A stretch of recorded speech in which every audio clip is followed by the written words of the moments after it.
de inmediato dar inicio.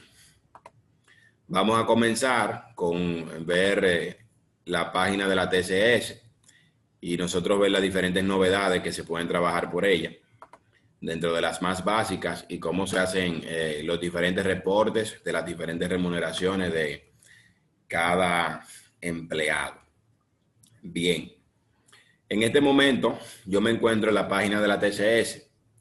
No estoy en la página principal que le sale cuando usted accesa a la TCS, porque por razones de confidencialidad, como esta es una cuenta real, no puedo mostrarla. Pero sí estoy en el apartado en el cual se encuentran las 3 novedades que vamos a ver hoy, donde no presenta ninguna información confidencial, excepto el nombre del representante, que eso no tiene ningún problema, y aquí sí podemos trabajar. Lo primero es que para nosotros acceder a la TCS,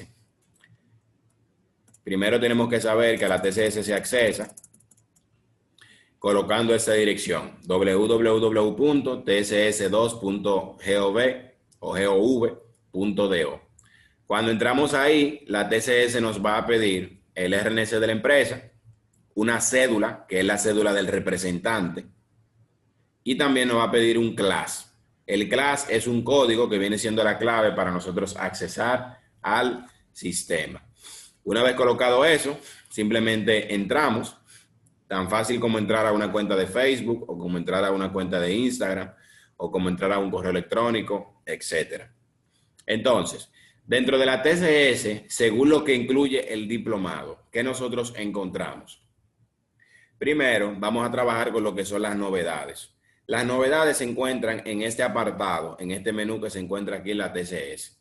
Solamente tengo que colocar el puntero del mouse encima de este apartado, no tengo que darle clic, y debajo van a ver 3 opciones que me aparecen. La primera, que dice cambio de salario y otros, se refiere a que si, por ejemplo, ya yo tengo un empleado en la empresa registrado en la TSS, y ese empleado, por ejemplo, se le subió su sueldo de 20,000 a 25,000, yo tengo que entrar en esta opción que dice cambio de salario y otros. Cuando yo entre a esa opción, me va a aparecer este recuadro, lo que está aquí, más o menos. Me va a pedir la cédula, esto vacío, y este renglón que está aquí. Esta pequeña parte me va a aparecer solamente. Cuando me aparezca eso, yo simplemente digito la cédula de esa persona en este recuadro y le doy a buscar. Desde que yo haga buscar, el sistema va a identificar de qué persona se trata y me va a tirar los datos de la misma. Entonces, ¿qué debo hacer yo? Simplemente, en la parte del salario, que estaría aquí, en esta primera casilla, yo modifico y si dice 20,000, pongo 25,000, que es su nuevo sueldo. Y de esa manera, yo al final bajo aquí donde dice insertar, le doy clic. Luego debajo me va a aparecer una vista preliminar del cambio que acabo de hacer, de ponerle un salario de 25,000 a esa persona. Y si yo verifico y el cambio está correcto, no se me zafó ningún número, no se me escapó nada, es como para usted verificar antes de, por si acaso. Entonces aquí arriba va a aparecer un botón que va a decir aplicar novedades. No lo hacemos porque estamos trabajando para fines de ejemplo. Dice aplicar novedades y usted le da aplicar novedades y así ya queda ese salario cambiado. Por otro lado, dentro del mismo renglón de novedades, tenemos otra opción que dice ingreso de trabajadores, que es exactamente esta que tenemos aquí. Cuando yo le doy ingreso de trabajadores, me aparece exactamente lo que ustedes están viendo. Entonces, para cómo se llena todo esto, vamos a explicarlo punto por punto, para ver cómo se llena la casilla, cómo se reporta cada cosa. Recuerden que la nómina que vimos la clase pasada, vimos diferentes tipos de remuneraciones, salario, comisión, incentivo, horas extras, etcétera. Y no todo se reporta en la misma casilla. Entonces vamos a aprender ahora dónde se reporta cada cosa. Bien. Entonces, por aquí, cuando yo doy a ingresos de trabajadores, es simplemente para yo ingresar un nuevo empleado que tiene la empresa para la TCS. Me aparece este renglón. Yo simplemente aquí donde dice cédula, doy clic y digito la cédula. No voy a digitar ninguna ni siquiera de prueba porque el sistema puede arrojarme cédula que ya se haya digitado anteriormente y eso es información confidencial. Pero usted digita su cédula ahí y luego le da a buscar y cuando le da a buscar le aparecen los datos de la persona porque parece que eso está cruzado con el padrón de la Junta, es lo que yo entiendo. Luego de esto, usted aquí, donde dice fecha de ingreso, fíjese que dice fecha de ingreso, tiene que elegir el periodo en el cual esa persona entró. Entonces, vamos a suponer que la persona entró el día 1 de noviembre, por ejemplo. ¿Qué hacemos nosotros? Donde está el 3, cambiamos por 1, porque aquí van los días. Donde va el mes, ponemos noviembre. Y donde esté el año, lo dejamos así mismo, 2020. Ya ahí tenemos la fecha de entrada del empleado. Se dan situaciones a veces, que lo he visto yo en empresas, que si por ejemplo un empleado entró en un mes, pero entró en un día muy avanzado del mes, digamos que entró el 25 de noviembre, 26, 27, en vez de registrarlo con la fecha real, el sistema, la empresa lo que hacen es que ya lo registran con la fecha del día 1 del siguiente mes. ¿Cuál es el problema con eso? El problema con eso es, primero, que usted está reportando una fecha de entrada irreal, que no es correcta, y eso le puede traer problemas. Y segundo, que al usted no reportar desde la misma fecha en la cual la persona verdaderamente ingresó, la primera cotización que iba a tener esa persona en la TCS, o sea, el primer mes que esa persona iba a tener apareciendo en la TCS, no se va a contar. Y hay algunos beneficios que tienen los empleados que dependen de la cantidad de veces que ellos aparezcan en la TCS, que eso lo vamos a ver más adelante. Entonces, si por ejemplo hay algún beneficio, algún subsidio, de lo que veremos más adelante, que para que la ley te lo pueda dar, te exige que tú tengas que tener 12 cotizaciones en la TCS, es decir, aparecer 12 veces en la TCS. Y contigo cometieron el error que no te reportaron desde el mes que aplicaba, sino que te reportaron desde el día 1 del mes que viene y tú tienes 11 meses. Ya eso te afecta porque tú no vas a poder recibir un subsidio por culpa de que tu empleador te colocó una fecha errada. Pero ya abundaremos un poco más en lo adelante. Entonces, ahora vamos a ver la manera en la cual llenamos todo esto. Supongamos que ese empleado va a entrar a la empresa con un salario de 30,000 pesos. Ya que pusimos la cédula, luego pusimos la fecha de entrada. Aquí donde dice salario para la seguridad social, salario cotizable para la seguridad social, tenemos que colocar todo lo que sea salario, todo lo que sea comisiones y todo lo que sea incentivos. Porque según vimos en la clase pasada, el salario cotizable para la TCS, es decir, todas las remuneraciones que aplica que se le descuente TCS, son el salario, comisiones e incentivos y vacaciones. Entonces, como estamos hablando de salario, ahí colocaríamos los 30,000 pesos, por ejemplo. Esta casilla que dice aquí, aporte voluntario ordinario, es una casilla que en toda mi vida yo nunca le he visto que nadie la llene. Porque eso es por si usted quiere hacer alguna donación, como ahí mismo lo dice, un aporte voluntario a la Tesorería de la Seguridad Social. Y yo todavía no me he topado con nadie que quiera hacerle un aporte voluntario a la TCS. Mejor prefieren que la TCS le devuelva a ellos. O sea, que esa casilla ahí, si usted quiere, hágase de cuenta que no existe. Pero tenga cuenta, no vaya a ser que usted se equivoque y los 30,000 de salario lo ponga en aporte voluntario, porque ahí se habría problemas.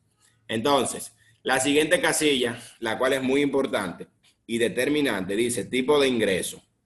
Mírenla ahí. Tipo de ingreso.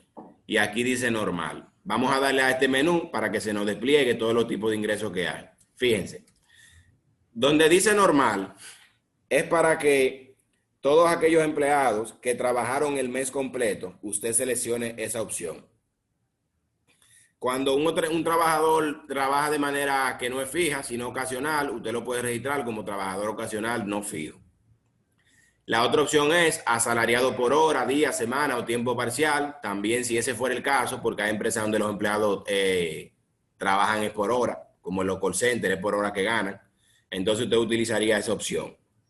Aquí donde dice no laboró mes completo por razones varias, se aplica cuando el empleado no trabaja el mes completo. Y al no trabajar el mes completo, no cobra el salario entero, sino que cobra solamente una parte.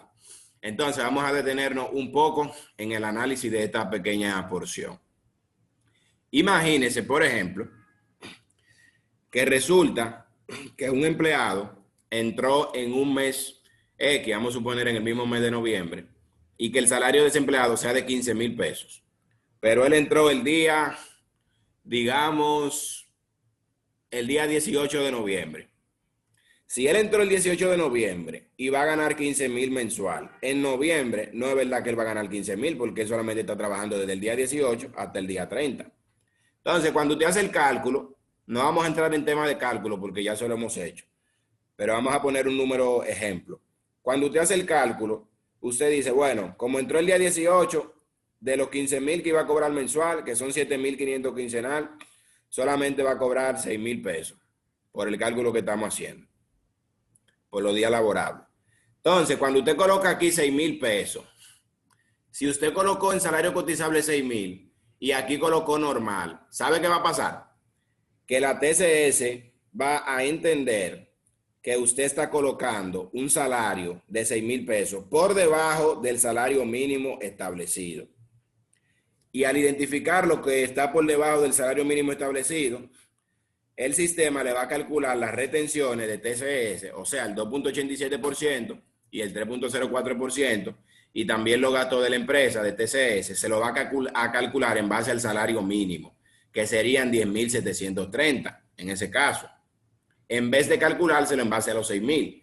Pero si usted coloca los mismos 6,000 pesos, que fue porque él no trabajó el mes completo, no porque usted le pague menos del salario cotizable, del salario mínimo, usted elige la opción no laboró mes completo por razones varias, y ya de esa manera el sistema entiende, me sacó, déjeme darle para atrás, ya de esa manera el sistema entiende automáticamente que el hecho de que usted colocara ese salario por debajo del monto mínimo establecido no es porque usted esté pagando menos del monto mínimo, sino porque no trabajó el mes completo y por eso no le salió el salario entero. Bien. Entonces, permítame un momento que el sistema me acaba de sacar para seguir analizando. Pero y en ese caso, profe. Sí, vaya haciéndome cualquier pregunta, dígame. En ese caso, por ejemplo, si en el mes se le pone que no laboró el mes completo, al siguiente mes entonces hay que llenarlo nuevamente y ponerle normal. Exacto. En el siguiente mes usted tiene que volver a entrar a la sección de novedades, pero ya no va a entrar a la sección de ingresos de trabajadores, porque ya está ingresado, sino a la sección de cambio de salario, y entonces usted le va a arreglar el salario y se lo va a poner completo, y luego le va a poner la opción normal. Muy buena pregunta. ¿Alguien tiene alguna otra duda en lo que me cargue el sistema nuevamente? Bueno, ya me cargó. Voy a compartir pantalla otra vez. Pero muy buena pregunta de la joven. Ya para el siguiente mes, esa misma persona, simplemente usted vuelve a entrar a las novedades y usted va a actualizar, pero va a entrar en la opción que dice cambio de salarios. Al entrar en la opción de cambio de salario, un momentito. Al entrar a la opción de cambio de salario, ahí usted le ajusta y le pone el salario completo y le pone la opción normal y ya eso va a calcular todo normal sin ningún tipo de inconvenientes.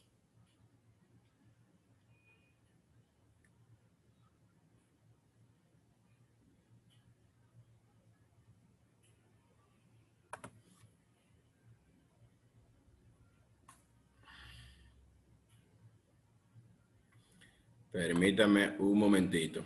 Cualquier duda que tenga la pueden ir haciendo en lo que cargo el sistema nuevamente. Ya que este tipo de clase me gusta darla con el sistema abierto, porque no es lo mismo yo hablarle con teoría que yo enseñárselo tal cual usted lo va a ver en una empresa.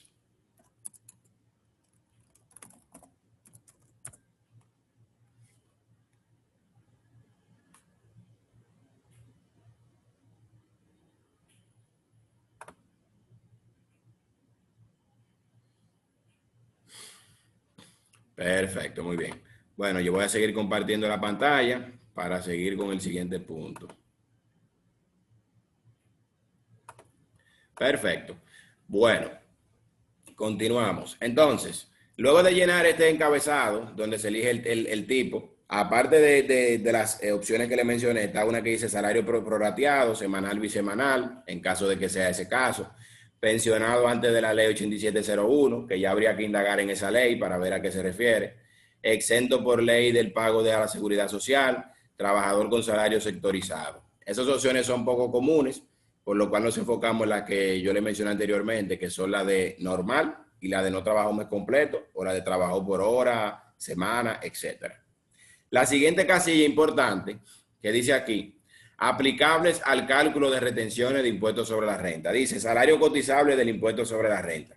Ya nosotros vimos lo que son los salarios cotizables. ¿Qué hacemos nosotros? Que todo lo que un empleado ganó en un mes, que aplica para retener el impuesto sobre la renta, siempre que el monto pase del monto mínimo mensual, que son 34.685, luego de retenerle la TCS, pues nosotros lo colocamos aquí. Ejemplo, dijimos que el salario cotizable del impuesto sobre la renta es todo lo que el empleado cobre por salario, comisiones, incentivos, vacaciones, horas extras y bonificación. O sea que si el empleado, por ponerle un ejemplo, digamos que en un mes ganó 40,000 pesos.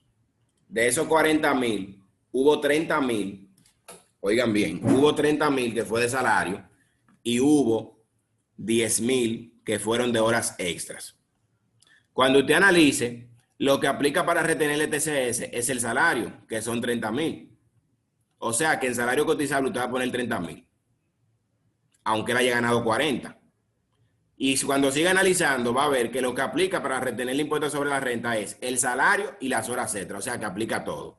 Entonces, aquí en salario cotizable de la Seguridad Social, usted va a poner 30,000, que es lo único que aplica. Y donde dice salario cotizable para el impuesto sobre la renta, usted va a poner 40,000, para que el sistema sepa que al monto de 40,000 es que se le va a aplicar el cálculo de las retenciones de impuestos sobre la renta. Bien, en el caso, como aquí mismo lo dice, si un empleado solamente tuvo salarios, solamente tuvo comisión, incentivos, vacaciones y demás, y no tuvo más nada, entonces esta opción usted la deja vacía, porque el sistema, al mismo monto que usted puso en salario cotizable, lo va a tomar de base para calcular el impuesto sobre la renta en caso de que aplique. Si por otro lado también usted desea dejar esta siguiente casilla que dice salario cotizable para el Infotep vacía, puede hacerlo, y el sistema, a lo que usted haya puesto en salario cotizable, le va a calcular el 1% de pago del Infotep como un cargo que se le generaría en la cuenta. Y ahí tampoco habría ningún inconveniente. Las siguientes casillas que vienen ahora son de suma importancia. Miren, aquí dice otras remuneraciones. En otras remuneraciones nosotros debemos colocar, por ejemplo, la bonificación. La bonificación se coloca ahí y al colocarla ahí, el sistema la va a tomar como base para calcular el impuesto sobre la renta o la retención de impuestos sobre la renta. Porque dijimos que la bonificación forma parte del salario cotizable de impuestos sobre la renta. Por otro lado, si usted como empleado, como yo dije en la clase pasada, tiene un saldo a favor y en este mes se le va a generar un impuesto sobre la renta retenido para que sea pagado, entonces aquí se colocaría el saldo a favor que tenga usted. Ejemplo. Si resulta que por los salarios o las remuneraciones que usted devengó en el año como tal, usted va a estar sujeto en este mes a pagar, digamos, 5,000 pesos de impuestos sobre la renta, pero usted tiene un saldo a favor y el saldo a favor la empresa lo sabe porque usted le entregó su IR-18, que es donde se ve su saldo a favor, según yo expliqué en la clase pasada, pues la empresa va a colocar aquí el saldo a favor que usted tiene y del saldo a favor se va a rebajar el impuesto sobre la renta a pagar y en ese caso usted no pagaría ese impuesto sobre la renta porque se le estaría descontando de su saldo a favor. En caso de que no tenga saldo a favor, se queda eso vacío o en cero y simplemente a usted se le hace el descuento de impuestos sobre la renta y la empresa se lo paga a la DGI. Por otro lado, en la siguiente casilla que dice ingresos exentos de impuestos sobre la renta. Aquí van ingresos que están exentos de impuestos sobre la renta, pero que también están exentos de la TCS. ¿Cuáles son esos? La regalía pascual. La regalía pascual está exenta de la TCS y también está exenta del impuesto sobre la renta. Otro más, el preaviso que se da en las prestaciones laborales. Está exento absolutamente de todo. Otro más, la cesantía que se da en las prestaciones laborales. También está exenta absolutamente de todo. O sea que mayormente esta casilla la utilizamos para colocar la regalía cuando la paguemos en Navidad para que no haya cargo ni de TCS ni de impuestos sobre la renta al monto pagado en regalía. Y también cuando nosotros despedimos o terminamos el contrato de un empleado al cual le tocan prestaciones laborales y derechos adquiridos, las prestaciones laborales las colocamos aquí. Otra casilla muy importante, aquí donde dice RNC agente de retención único. Ahí tenemos que colocar el RNC de la empresa que debe hacerle la retención del impuesto sobre la renta al empleado. Eso es en el caso de que un empleado tenga varios empleos. Cuando tiene varios empleos, el empleado debe elegir cuál de las dos empresas o de las tres empresas, dependiendo de si son 2 o 3 empleos, es el que le va a retener impuestos sobre la renta. Y ahí se coloca el RNC de esa empresa.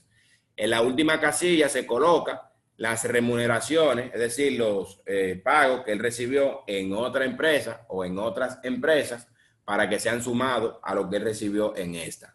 Me detengo aquí para explicarlo brevemente. Hay empleados que en vez de tener un empleo, tienen 2 y tienen quizás 3. Entonces, ¿qué sucede? Imagínese usted que ya según yo le dije, cuando usted gana menos de 34.685 pesos, luego de haberle hecho la retención de TCS, usted está exento de la retención de impuestos sobre la renta, no tiene que pagarlo. Entonces imagínese que un empleado tenga 2 empleos. En un empleo él gana 30,000 y en otro gana 32,000. Si él tributa, o más bien si él cotiza en la TCS de manera separada, en una empresa va a ganar 30,000 y como está por debajo de los 34.685 no va a pagar impuestos sobre la renta. Y en la otra que gana 32,000 tampoco va a pagarlo. Pero lo que la TCS dice es que los salarios que tenga un empleado de diferentes empresas tienen que sumarse todos. Entonces, cuando usted suma los 30 que él gana por un lado, más los 32 que gana en el otro, serían 62,000 pesos. Y en ese caso, los 62,000 sí estarían sujetos al cálculo del impuesto sobre la renta y al pago del mismo. Entonces, cuando ese tipo de casos se da, ¿qué es lo correspondiente?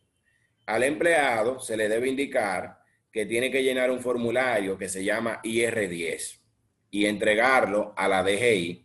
En ese formulario, que es simplemente llenar casilla, muy básico, el empleado lo que hace es que elige de las 2 empresas para las cuales él trabaja, cuál de las 2 le va a hacer la retención de impuestos sobre la renta. Entonces, si por ejemplo el empleado nos elige a nosotros para hacerle la retención de impuestos sobre la renta, y con nosotros es que él gana 30,000 y con la otra empresa gana 32,000, ¿qué vamos a hacer nosotros? Colocamos todas las casillas anteriores, como mismo le dije, 30,000 de salario, las otras casillas vacías. Aquí donde dice RNC, agente único de retención, colocamos nuestro propio RNC. Y donde dice remuneración en otros empleadores, colocamos los 32,000 que él gana por otro lado. De esa manera, los 30,000 que reportemos nosotros en la TCS de nosotros, que él gana con nuestra empresa, se van a sumar a los 32,000 que yo reporte en la última casilla, que lo gana con la otra empresa. Y en base a esos 62,000, en la TCS de nosotros se va a generar la retención de impuestos sobre la renta de ese empleado y en la DGI la notificación del pago que tenemos que hacer de esa retención de impuestos sobre la renta. O sea que nosotros quedaríamos con la responsabilidad de declarar ese impuesto sobre la renta y pagarlo luego de habérselo retenido. Por otro lado, aparte de eso, las retenciones que son propias de la TCS, nosotros se las hacemos normal, solamente de los 30,000 que él gana con nosotros. Y por otro lado, la retención de la TCS de los otros 32,000 que él gana por la otra empresa, también se la hacen normal en la otra empresa en base a esos mismos 32,000. O sea, cada empresa retiene lo que tiene que ver con TCS normal, sin ningún tipo de cambio. La única salvedad es que la retención de impuestos sobre la renta la vamos a hacer nosotros. Si por otro lado él elige a la otra empresa, simplemente colocamos aquí el RNC de esa otra empresa como tal. Y aquí ponemos también remuneración en otros empleadores. Y la otra empresa se va a encargar de hacerle la retención de impuestos sobre la renta. Y nosotros solamente le retenemos lo que tiene que ver con la TCS. Y ya. Bien. Luego de que yo hago eso, yo le doy aquí donde dice insertar. Cada vez que yo termino cualquier cosa, yo le doy donde dice insertar. Luego de darle a insertar, debajo, que no lo voy a hacer porque me va a dar error, debajo, ya que es un ejemplo, me va a aparecer como una pestaña como de previsualización para que yo revise lo que yo registré y me asegure de que no se me haya escapado algún número o no haya algún error. Y cuando yo verifique que todo está bien, simplemente yo le doy a otro campo que me va a aparecer más arriba que dice aplicar novedades y de esa manera ya la novedad queda aplicada. Por aquí tenemos una pregunta, Yascarina Arias dice, ¿y si él no elige un agente único, qué pasaría? Excelente pregunta, Yascarina. Mira, el tema de la elección del agente único de retención ya es un tema que tiene que ver con la sinceridad del empleado y con la comunicación y la política que tenga la empresa con relación a sus empleados como tal. Hay empresas donde se ha dado el caso que hay un empleado que tiene diferentes empleos y él no lo comunica y simplemente se reporta de manera individual por cada lado. ¿Qué problema puede traer eso? Eso puede traerle más problemas al mismo empleado como tal, porque la responsabilidad es del empleado de comunicarlo. La empresa no tiene la obligación de salir a investigar si usted trabaja en otro lado. No, la responsabilidad cae sobre el empleado, que tiene que comunicárselo. Y si él no le comunica eso y se evita pagar impuestos sobre la renta porque nunca lo comunicó, si hubiera algún tipo de problema, sería la DGI que se contactaría con él, indicándole el tema y sugiriéndole que elija un agente único de retención y pues tratando de regularizar su situación. Pero la empresa con eso no tendría problema. Si la empresa puede, para fines de curarse en salud y evitar inconvenientes, por ejemplo, en el Departamento de Recursos Humanos o nómina, crear políticas donde pongan al empleado a firmar, que el empleado se comprometa que si tiene algún otro empleo por el cual devenga un salario, tenga que comunicarlo obligatoriamente y que de esa manera todo se haga de la manera más transparente posible y que ante un eventual caso raro que se dé, la empresa pueda alegar que simplemente el empleado nunca comunicó que trabajaba en otra empresa. Y la empresa tampoco tiene la obligación de saber si usted trabaja en otro lado, a menos que usted se lo comunique. Bien. Bueno, la tercera novedad que tenemos es salida de trabajadores.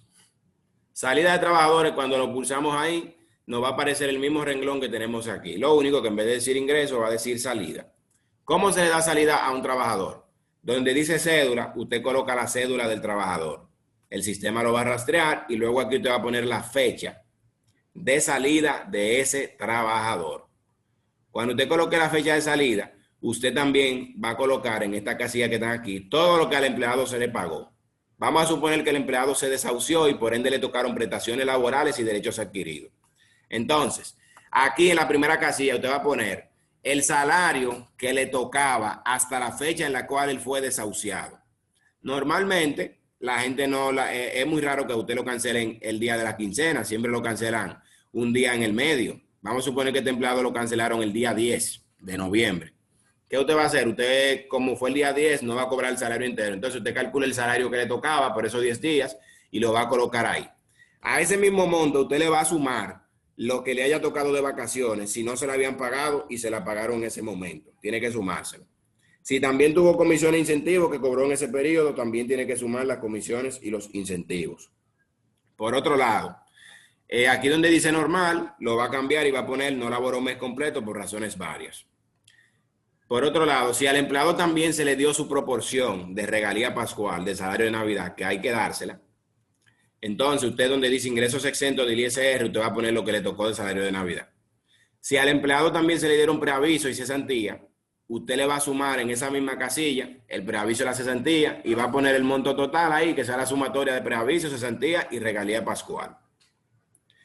Y de esa manera ya usted está reportando la salida de ese empleado con las remuneraciones que él recibió al momento de salir de la empresa. Más adelante vamos entonces a ver cómo calculamos unas prestaciones laborales.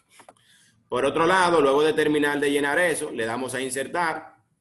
Se nos va a abrir una ventanita aquí de previsualización. Si vemos que todo está bien, le damos a aplicar novedades y ya ahí concluyó ese proceso. Y ya ese empleado está fuera. Entonces, ahora una vez visto esto, vamos entonces a ver lo que se conoce como subsidio por enfermedad común. Algo muy importante y que suele suceder en las empresas, para lo cual tenemos unos materiales elaborados por las mismas instituciones que nos sirven de apoyo para nosotros saber cómo proceder ante ese tipo de eventualidades. Primero vamos a ver qué es un subsidio por enfermedad común y cuáles son los requisitos para que un empleado aplique para ese subsidio. Y también cómo se reporta eso en la TCS, ya que todo eso tiene que ser reportado a las autoridades pertinentes. Más adelante también veremos los subsidios de maternidad y también de lactancia. Bueno, en cuanto al subsidio por enfermedad común, este es lo que se conoce como la prestación en dinero que recibe la persona afiliada que trabaja mientras está afectada de una discapacidad temporal ocasionada por enfermedad común, accidente no laboral o discapacidad ocasionada por su estado de embarazo trabajadora. Ya con esto sabemos que un subsidio de enfermedad común se refiere a lo que a un empleado le dan en dinero por el hecho de que el empleado haya tenido un accidente que no sea laboral o que haya tenido una discapacidad que se la ocasionó su embarazo, si es una mujer, o que haya tenido una enfermedad normal, una gripe mala, una fiebre, etc.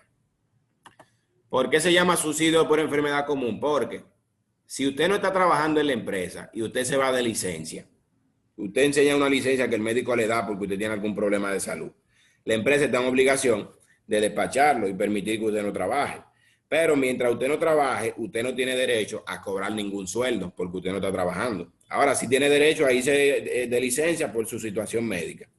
Entonces, como usted no tiene derecho a cobrar nada porque usted no está trabajando, porque está de licencia, la ley lo que hizo fue que para ayudar a los trabajadores y tenderle, digamos, una mano amiga, lo que hizo fue que crearon el subsidio por enfermedad común para que al empleado en diversas situaciones así por el estilo se le pueda dar su asistencia.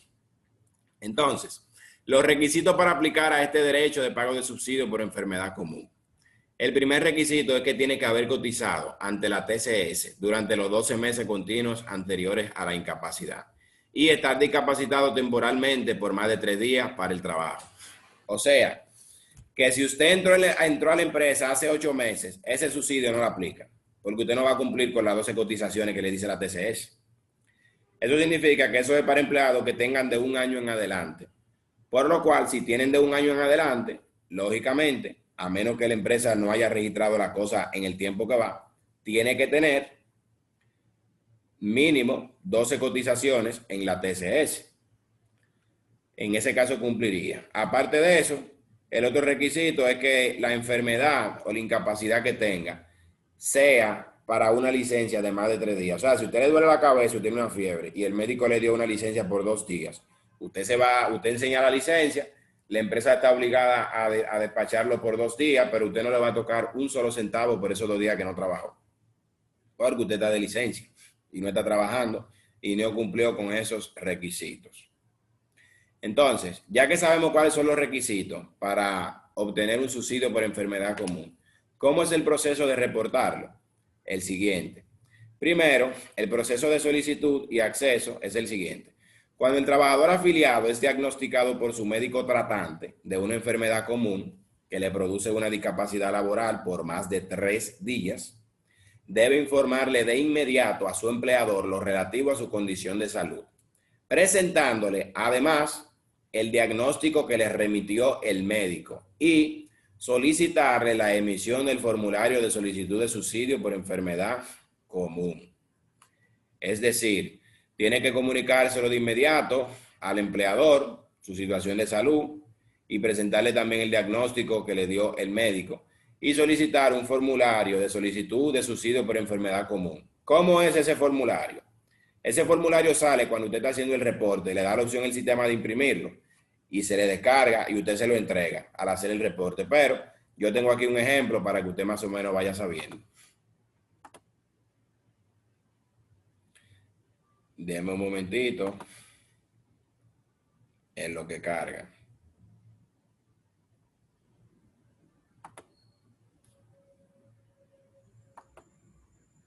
Miren, este es el formulario de solicitud de subsidio por enfermedad común. Cuando nosotros entremos a la TCS, como yo le voy a explicar dentro de unos minutos, a reportar esa solicitud de subsidio por enfermedad común, me va a dar la opción de yo imprimir ese formulario y yo dárselo al empleado para que él se lo lleve al médico y que el médico lo llene, lo firme y lo selle. Fíjense que ahí pide el número de cédula del afiliado, pide la identificación del médico tratante, de la PCS, que la PSS se refiere al hospital o a la clínica, y un sinnúmero de informaciones muy relevantes para fines del proceso. Entonces, el siguiente paso es, el empleador debe suministrarle el formulario de solicitud de subsidio por enfermedad común al trabajador, ya eso lo dijimos. Luego, el trabajador discapacitado debe entregarle el formulario de solicitud de subsidio por enfermedad común a su médico tratante, el cual debe llenar, firmar y sellar con las informaciones requeridas y devolvérsela al afiliado. Ya eso también lo dijimos. El trabajador discapacitado que recibe el formulario de solicitud de subsidio por enfermedad común completado por el médico debe entregarlo a su empleador. Y luego el empleador, una vez que recibe el formulario de solicitud de subsidio por enfermedad común completado por el médico, debe registrar a través del sistema SWIR, o sea, de la TCS, las informaciones y a la vez vía electrónica o fax o de manera física debe suministrarlo a la CISALRIL. O sea, resumiendo, el empleado tiene una discapacidad, una enfermedad común o un accidente fuera de la empresa. Ya él sabe que tiene más de 12 cotizaciones en la TCS y sabe que la licencia que le van a dar es de 15 días, o sea que pasa de los 3 días. ¿Qué hace el empleado? Lo comunica a la empresa lo reporta en la TCS, le da el formulario de solicitud de subsidio por enfermedad común, se lo lleva al médico, el médico lo firma, lo llena y lo sella, después el empleado coge el formulario original, se lo trae a la empresa coge ese formulario y con algunas de las informaciones que están ahí, llena algunos datos en la TCS para que quede notificado y a la misma vez escanea ese documento y se lo envía por correo a la CISALRIL. Y ya de esa manera queda debidamente reportado el subsidio por enfermedad común, que lo vamos a ver más detalladamente también. Otra parte importante y relevante es, ¿cuál es el monto de la prestación en dinero? ¿Cuál es el monto de la prestación en dinero del subsidio por enfermedad común? La prestación en dinero de este subsidio es de la siguiente manera. Cuando la persona discapacitada recibe atención o asistencia ambulatoria, le corresponde un pago equivalente al 60% de su salario promedio cotizable de los últimos 6 meses. Es decir, usted tiene que tomar los últimos 6 salarios que él devengó, que usted reportó en la TCS, sumarlos y lo que le dé lo divide entre 6.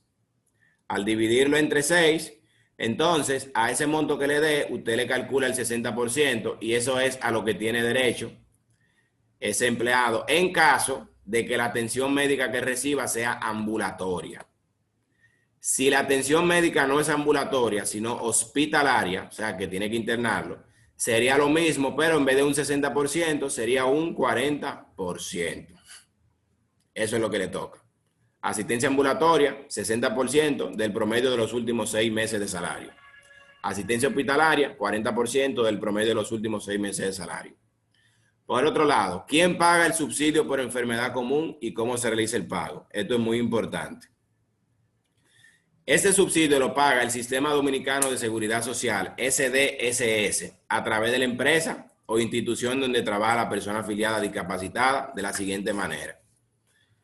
Miren cómo que el seguro de salud paga este subsidio. El empleador, a través de la nómina, realiza el pago correspondiente a la persona afiliada discapacitada que trabaja. El empleador, a través de las nóminas. La Superintendencia de Salud y Riesgos Laborales, CISALRIL, como entidad responsable de administrar este subsidio, le reembolsa el pago del subsidio al empleador a través de la autorización de un crédito aplicado a su notificación de pago generada por la Tesorería de la Seguridad Social, siempre que la notificación de pago sea por un monto mayor al total de los subsidios pagados a sus trabajadores. O sea, que usted lo que tiene que hacer es el cálculo de lo que le toca a ese empleado en función de lo que hablamos anteriormente y usted le va a pagar en función de eso. Y eso mismo que usted le pague, la CISALRIL, que ya está notificada porque ya usted lo envió el formulario y usted también lo notificó en la TCS, luego le va a usted, luego de que ese empleado ya se reintegre, que ya esté laborando, luego le va a reembolsar lo que usted le pagó a ese empleado a través de un crédito en su notificación de pago de la TCS. La notificación de pago de la TCS es lo que le da a pagar la TCS todos los meses. Si, por ejemplo, Usted paga 10,000 pesos de TCS y lo que usted le dio a ese empleado fueron 8,000 pesos. Perdón, fueron, digamos, sí, 8,000 pesos. Simplemente la CISA RIL, a través de la TCS, le va a hacer un crédito de 8,000 y usted solamente va a pagar la diferencia, que serían 2,000 de la TCS. En caso de que la notificación de pago correspondiente sea por un monto menor o igual al monto de los subsidios pagados al empleador, la CISA RIL se lo reembolsa directamente a una cuenta de banco. O sea, que por un lado pudieran reembolsárselo dándole un crédito a la notificación de pago y por otro lado se lo reembolsarían depositándole dinero líquido a su cuenta. Pero ¿a cuál cuenta? En el mismo proceso de registro del subsidio por enfermedad común, nosotros tenemos que digitar en la TCS la cuenta bancaria de la empresa. Y a esa cuenta que esté registrada ahí es que va a caer ese dinero. Entonces vamos a ver ahora cómo es el proceso de registrar ese subsidio por enfermedad común en la TSS. Estos materiales que están aquí son materiales elaborados por las mismas autoridades para fines de que nosotros manejemos su proceso. ¿Por qué? Porque estos son procesos que son muy burocráticos, mucho papeleo, etcétera, y es necesario que tengamos ese documento, aunque sea de consulta, porque a veces no memorizamos todo. Por si tenemos alguna duda, recurrir a ello y poder efectuar el proceso debidamente. Entonces, ¿cómo hacemos nosotros para la solicitud del subsidio por enfermedad común? Fácil. Yo entro a la TCS, estoy aquí, y en vez de yo ir donde dice novedades, aquí, voy donde dice novedades del SFS, que significa novedades del Seguro Familiar de Salud. Y pongo el puntero encima. Y si se fijan, debajo, dentro de todas las opciones que hay una que dice subsidio por enfermedad común. Y yo entonces le voy a dar un clic ahí donde dice subsidio por enfermedad común. Cuando yo le dé clic ahí, si es la primera vez que yo voy a reportar un subsidio por enfermedad común, el sistema me va a pedir que yo coloque una cuenta bancaria. Y es sumamente fácil. Me pide que yo coloque si la cuenta es de ahorro, si es de crédito, si es corriente. Me pide que coloque el nombre del banco al cual pertenece y el número de la cuenta. Y no creo que pida nada más. Pero es sumamente fácil. Luego de que yo coloco la cuenta, entonces el sistema me permite hacer la solicitud del subsidio por enfermedad común. Porque, como la CISA le reembolsa el subsidio que usted le da al empleado, es necesario que haya una cuenta bancaria registrada por si acaso le van a reembolsar en dinero. Entonces, luego de que yo hago clic aquí, ¿qué es lo que sigue? El proceso que vamos a ver ahora. Nos va a salir esta parte donde dice cédula y en cédula vamos a colocar la cédula de la persona a la cual le vamos a solicitar ese subsidio. Y luego le damos donde dice buscar. Fácil. Cuando le damos donde dice buscar, nos aparecerá esta pantalla. Aquí aparece, por la cédula, aparece el nombre de la persona, su número de seguro social, el sexo y su fecha de nacimiento, etc. Luego de que nos aparece todo esto, ¿qué hacemos nosotros? Aquí al lado, donde dice novedades, vamos a darle a esta primera opción que dice registrar padecimiento. Cuando le damos a registrar padecimiento, nos va a aparecer esta pantalla que está aquí abajo, que dice nuevo padecimiento. ¿Y qué hacemos nosotros? Aquí colocamos datos generales de empleado, su dirección, su teléfono, celular y correo electrónico. Algo sumamente básico y fácil. Luego de que colocamos esos datos del empleado, le damos a registrar otra vez y ya. Después de que hacemos eso, simplemente el sistema nos pide confirmar el registro. Verificamos que sea la cédula correspondiente y aquí miren lo que dice. Formulario generado exitosamente. Ahora debe imprimirlo y entregarlo al trabajador afectado por licencia médica para que su médico tratante lo complete. O sea, aquí ya el sistema le da la opción donde dice aquí, imprimir formulario. ¿De usted imprimir qué?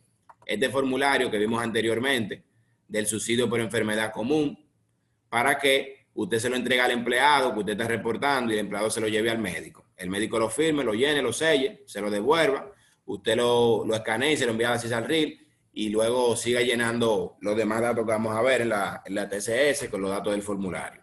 Así de fácil. Luego, este es el formulario. Bueno, aquí mismo aparece. Luego aquí dice, completar los datos del padecimiento. En completar los datos del padecimiento, simplemente volvemos nuevamente a donde dice subsidio por enfermedad común. En la opción que vimos, digitamos la cédula y le damos a completar padecimiento. Cuando le damos a completar padecimiento, estos datos que están aquí, que dicen datos generales de empleado, que ya los habíamos colocado, aparecen ahí. Y ahora aquí dice detalle de la discapacidad. Y tenemos que decir cuál fue la discapacidad. Ejemplo, la discapacidad pudo ser ambulatoria o pudo ser hospitalaria. Recuerden que habíamos dicho que si es ambulatoria, le toca X cantidad de dinero, y si es hospitalaria, le toca otra cantidad. Entonces hay que elegir una de las dos. Entonces, luego de que elegimos esa opción, aquí debajo nos pide los datos del médico. Y aquí al lado los datos de la clínica o el hospital. ¿Qué datos del médico me pide? La cédula, después usted le da ahí, el exequatur, el nombre, la dirección del consultorio, aquí abajo sigue, teléfono del consultorio, celular y correo electrónico. O sea, datos muy fáciles y que ya usted lo tiene que tener en el formulario de solicitud de subsidio. Luego aquí donde dice nombre de la PCS, que es el nombre de la clínica o el hospital, usted coloca el nombre normal, el número, que el RNC, la dirección, teléfono, fax, correo electrónico. Súper fácil. Si se fijan, eso es llenar casilla paso a paso. Luego va usted a llenar otra parte que dice datos de la licencia. Donde dice datos de la licencia, usted tiene que elegir qué tipo de impedimento laboral es que tiene la persona. Si es una enfermedad común, le dio una fiebre mala, usted pone enfermedad común, por ejemplo. Si es un accidente no laboral, que estaba montando bicicleta y se cayó, accidente no laboral. Si es una discapacidad por embarazo, discapacidad por embarazo. Que el médico le diga, no, que no te puedes mover mucho, o el tipo de trabajo que tú realizas le hace daño al bebé, o sea, que tiene que tomarte una licencia de tantos días y después de eso seguir trabajando. Discapacidad por embarazo. Luego simplemente llenamos estos campos, fecha de diagnóstico, diagnóstico principal, signos y síntomas, padecimiento, etcétera, con los datos que nos hayan suministrado. Datos del servicio ambulatorio, fecha de inicio de la licencia, día calendario de licencia, o sea, cuándo va a iniciar la licencia y cuántos días va a durar la licencia. Luego, datos de servicio hospitalario, fecha de inicio de licencia, día calendario de licencia. Cuando registramos eso, ¿a qué le damos? Le damos a registrar, cuando colocamos eso, y ya eso ahí está ready. Luego de que ya hemos hecho todo esto, entonces aquí nos dice, el registro de la novedad se ha realizado. Para completar, puede proceder a subir el archivo u oprime a finalizar para enviarlo por fax más adelante. Yo le doy a finalizar en vez de cargar archivo, y si tengo algún archivo pendiente de enviar, como es el caso del formulario escaneado, simplemente lo envío por correo, que es mucho mejor. Y ya de esa manera tendríamos el siguiente paso. Bueno, se me estaba escapando. Luego de que ya hemos reportado la solicitud de ese subsidio por enfermedad común, lo que sigue es reportar el reintegro de ese empleado. Es decir, cuando él ya salga de su licencia, reportar que se reintegró. Entonces, volvemos otra vez al menú que yo dije anteriormente, novedades del Seguro Familiar de Salud y luego subsidio por enfermedad común. Colocamos la cédula, vamos a buscar y luego aquí, donde dice, le damos a renovar padecimiento, para que nos aparezca esto, renovar padecimiento. Luego, le damos a donde dice reintegro, y aquí dice reportar reintegro. Luego nos va a aparecer aquí la persona que están en la licencia, y le damos donde dice reportar reintegro. Al darle a reportar reintegro, luego aquí dice detalle padecimiento reintegro. ¿Qué es lo único que usted va a llenar? Porque todo esto sale solo. La fecha en la cual se reintegró a la empresa. Cuando coloque esa fecha, le da a registrar en esta opción y ya automáticamente con eso ya estaría totalmente completado el proceso de reportar la solicitud del subsidio por enfermedad común hasta llegar el momento en el cual ya la persona se reintegra formalmente a la empresa. Entonces ese sería el procedimiento completo. ¿Alguien tiene alguna duda? Cualquier cosa me pueden interrumpir. Una pregunta. Ahí donde en el formulario de enfermedad común decía accidente no laboral. O sea, que si fue un accidente fuera del horario de trabajo o con algo que no fuera del trabajo, ¿se puede reportar? Se puede reportar. Sí, si fue un accidente que fue algo fuera del trabajo, usted le toca su licencia, si el médico así lo amerita, y la licencia es obligatoria. Ahora, el pago del subsidio le va a tocar si usted cumple con los requisitos, que es tener mínimo 12 cotizaciones, la TCS, y que la licencia sea de más de 3 días. O sea, que tiene que ser algo por lo menos medianamente grave, porque si algo muy leve de 1 o 2 días no le aplica nada. Y si es un accidente fuera del trabajo, ¿qué porcentaje le cubre el sueldo? O sea, ¿qué cantidad le pagan Si es la un empresa? accidente, sí, como yo decía anteriormente, si el accidente ocurre fuera del trabajo, se entiende que es un accidente no laboral. O sea, que ya esto aplica como subsidio por enfermedad común. Si el accidente, lo que va a determinar lo que se le va a pagar al empleado, no es si el accidente fue fuera del trabajo, porque se supone que debe ser fuera del trabajo. Lo que determina lo que se le va a pagar es si la asistencia que le dan en el hospital es ambulatoria o si la asistencia que le dan es hospitalaria. Si es ambulatoria, es decir, que usted fue y lo despacharon al ratico, a usted le va a tocar el 60% del promedio de los últimos 6 meses de salario. Pero si es hospitalaria, le va a tocar el 40% del promedio de los últimos 6 meses de salario reportado en la TCS.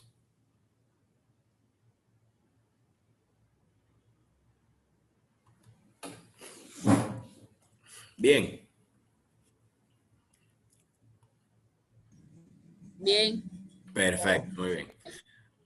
De todos modos, recuerden que ese material ya se les envió. Es muy bueno que lo repasen porque es mucho contenido y es mucha teoría. A veces la teoría nos abruma un poco, pero ustedes pueden tratar de enfocarse en la parte más esencial de todo. Lo más esencial es que usted sepa qué es cada subsidio, cuáles son los requisitos para que se le dé a esa persona y saber si es usted como empresa que lo paga o si es la CISARRIL que se lo paga. Y saber cuándo la CISARRIL le reembolsa y ese tipo de detalles.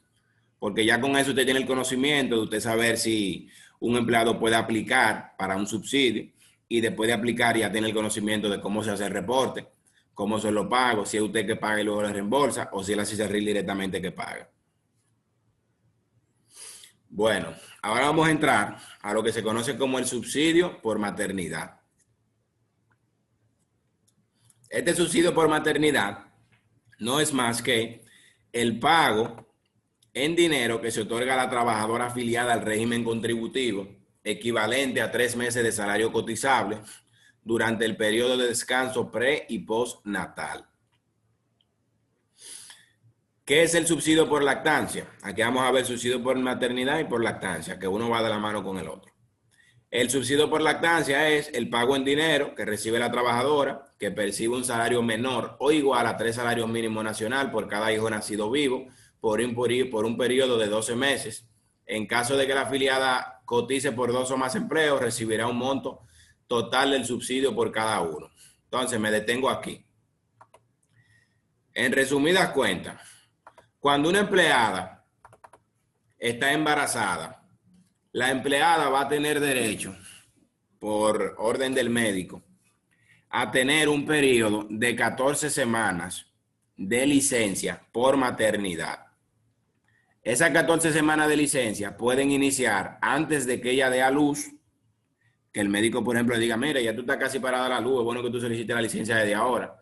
O puede ser luego de que dé a luz. Si es antes de dar a luz, se llama prenatal. Si es después de dar a luz, se llama postnatal.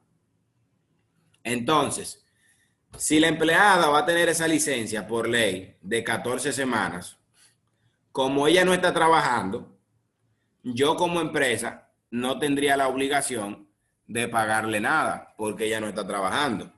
Entonces, en ese caso es donde intervienen las autoridades para cuidar y proteger a las embarazadas y que se puedan acoger a un subsidio por maternidad. Es decir, como no van a trabajar durante 14 semanas porque está embarazada, el Estado interviene para que en esas 14 semanas ellas sigan cobrando normal, aunque no trabajen, y luego a mí como empresa me reembolsan el dinero. Por otro lado, el subsidio por lactancia es algo que se reporta luego de que nace él o los bebés. Cuando ya la mujer embarazada dio a luz y parió 1, parió 2, parió 3, parió 4, parió 5, ella puede solicitar lo que se conoce como el subsidio por lactancia, ¿Qué es el subsidio por lactancia? Que por el tema de la alimentación que conlleva mantener a esos infantes que acaban de nacer, pues entonces el Estado interviene para darle una porción del salario, una remuneración más bien, por esa lactancia que va a ser individual por cada niño. Y para que la persona aplique, tiene entre varios requisitos que hay, existe que su salario tiene que ser menor o igual a 3 salarios mínimos nacional. Vamos a ver eso un poquito más adelante. Pero más o menos para que vayamos entrando en materia. Bien, aquí dice, ¿cuáles son los requisitos para una trabajadora embarazada recibir el subsidio por maternidad?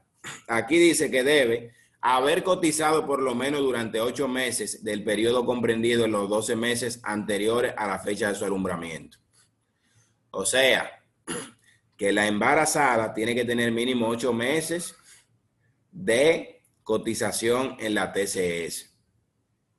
Si, por ejemplo, resultara que la embarazada tiene 7 meses de cotización en la TCS, ¿qué le toca en ese caso?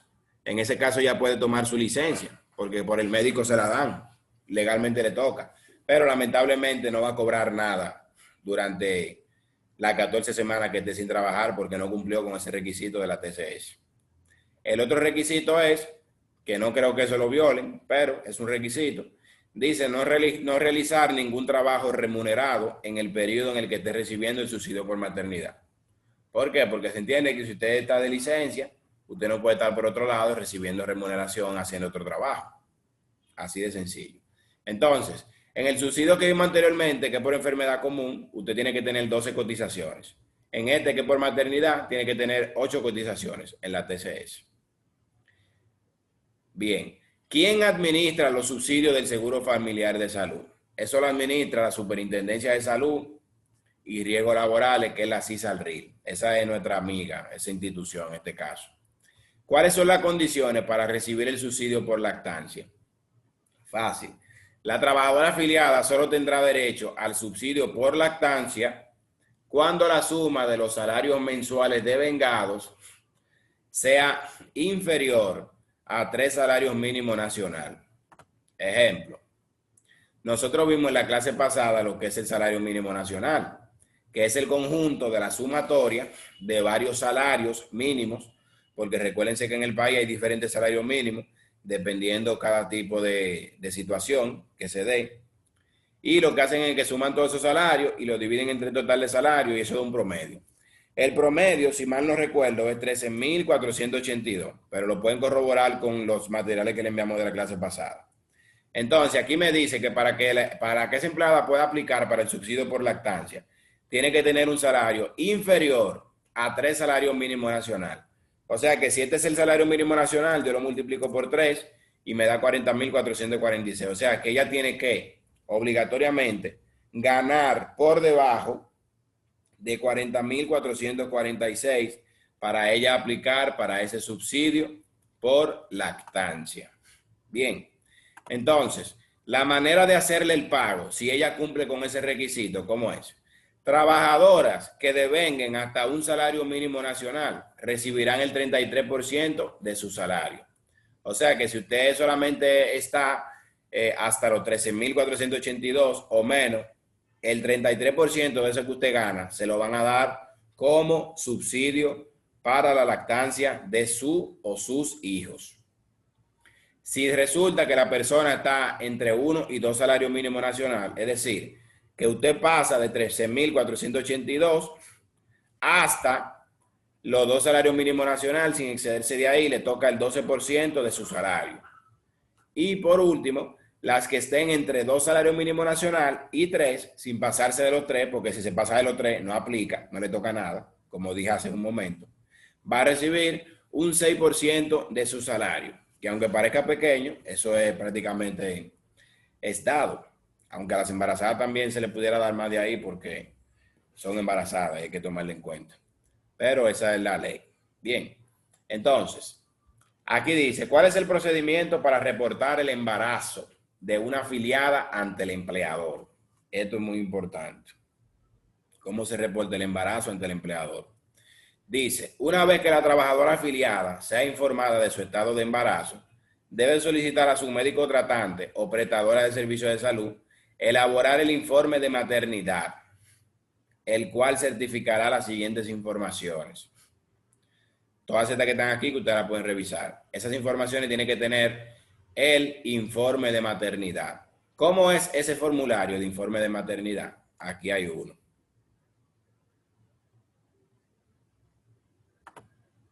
Miren, este es el formulario de informe de maternidad, con el cual se va a trabajar en este caso, y aquí se colocan todos los datos correspondientes según lo que exige la ley.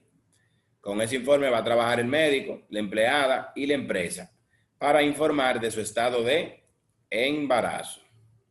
Bien, entonces, una vez la trabajadora afiliada sea informada de su estado de embarazo, solicitará a su médico tratante elaborar el informe de maternidad. Entonces, el médico lo que tiene que coger ese informe, llenarlo, firmarlo y sellarlo. Dice aquí, este informe constará de un original y 3 copias. El original más una copia es para la trabajadora y las otras 2 copias para el médico tratante o para la clínica u hospital tratante. La trabajadora entregará el documento original de este informe a su empleador, es decir, a la empresa, y el médico remitirá una copia a la ARS a la cual está afiliada la trabajadora. O sea, de las 2 copias que tiene el médico, él va a enviar una a la ARS a la cual pertenece la trabajadora, y del original más la copia que tiene la trabajadora le va a dar a la empresa la original. Y luego, el informe de maternidad debe contener de forma legible las informaciones antes señaladas, lo que vimos anteriormente. Entonces, eso es lo que se hace. El médico llena el informe de maternidad, le saca 3 copias, le da el original y una copia a la empleada y él se queda con 2 copias. De esas 2 copias, él manda una a la ARS, a la que pertenece a la afiliada, y la empleada con los documentos que ella tiene, a mí como empresa, me da el original y se queda ya con una copia. Hasta ahí vamos bien. Luego, ¿cuáles son las obligaciones del empleador luego de recibir el original del informe de maternidad? O sea, luego de que la empleada me entrega el informe de maternidad original, ¿cuáles son mis obligaciones? Yo como empresa, registrar como novedad el estado de embarazo de la trabajadora afiliada a través de un formulario electrónico que está disponible en la TCS, información a la que tiene acceso a la CISALRIL. O sea, tenemos nosotros que reportar ese embarazo, que les voy a enseñar cómo, luego de que nos notifiquen con ese documento. Luego, conservar en el expediente de la trabajadora el original de este informe de maternidad a fin de facilitarlo a la CISALRIL o a la TCS en caso que sea requerido. Luego, notificar a través del SUIR todas las novedades que pudiesen afectar el otorgamiento de los subsidios, entendiéndose por esta la pérdida del embarazo, el fallecimiento de los infantes, el fallecimiento de la madre, entre otras. Y el empleador es el responsable de pagar el 100% del salario cotizable de la trabajadora durante este periodo pre- y postnatal, el cual es reembolsado por la SDSS a través de la TCS.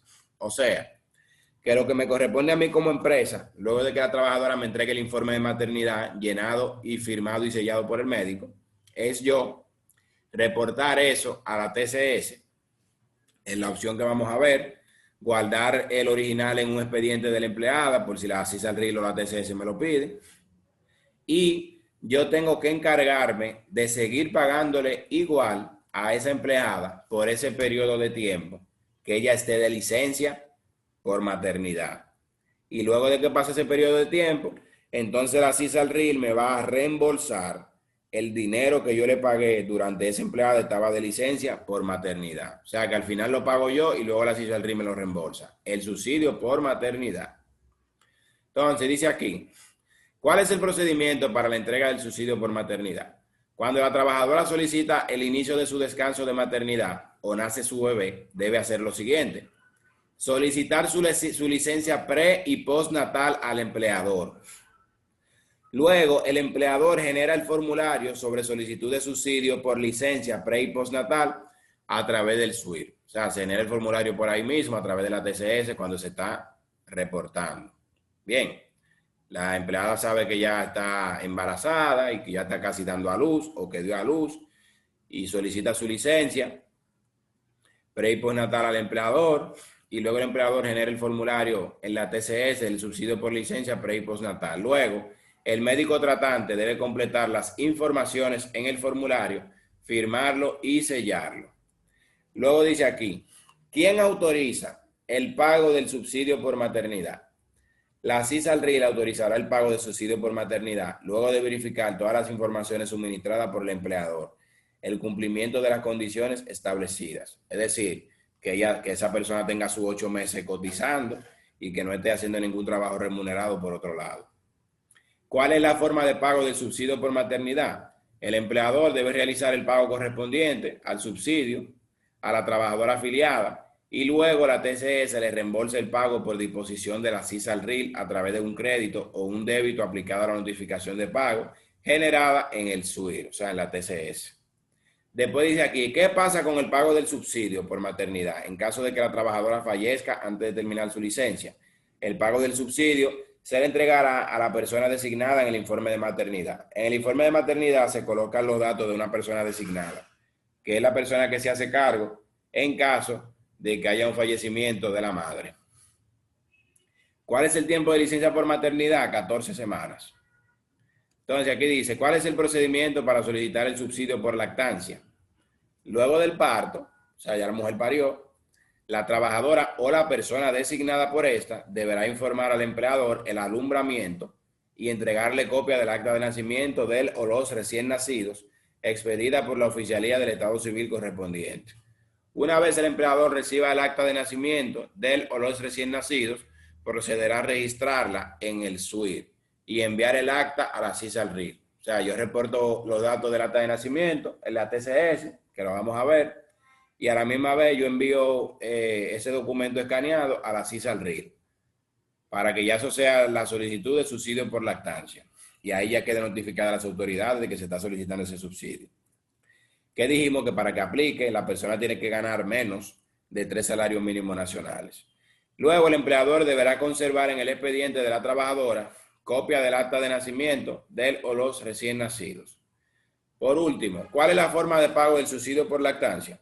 La CISALRIL realizará el pago correspondiente directamente a la trabajadora afiliada o la persona que ella designe en caso de fallecimiento a través de depósito en una cuenta de ahorro o corriente, luego de verificar que ésta cumple con las condiciones requeridas. Durante la licencia pre y postnatal debe cotizarse a la seguridad social. Sí, tanto la afiliada trabajadora como su empleador deben seguir cotizando a la seguridad social. ¿Qué pasa si el empleador se atrasa en el pago del seguro familiar de salud y la trabajadora no cuenta con las cotizaciones requeridas? La trabajadora tendrá derecho al pago de los subsidios a partir del momento en que el empleador se ponga al día con el pago de las cotizaciones. Por lo cual es importante que nosotros como empresa siempre estemos al día en el pago de la TCS, porque eso puede afectar a los empleados. Y si afecta a los empleados, eso puede ocasionar los problemas. Además, por el mismo compromiso que usted tiene con sus empleados, usted tiene que ser responsable y pagar siempre a tiempo.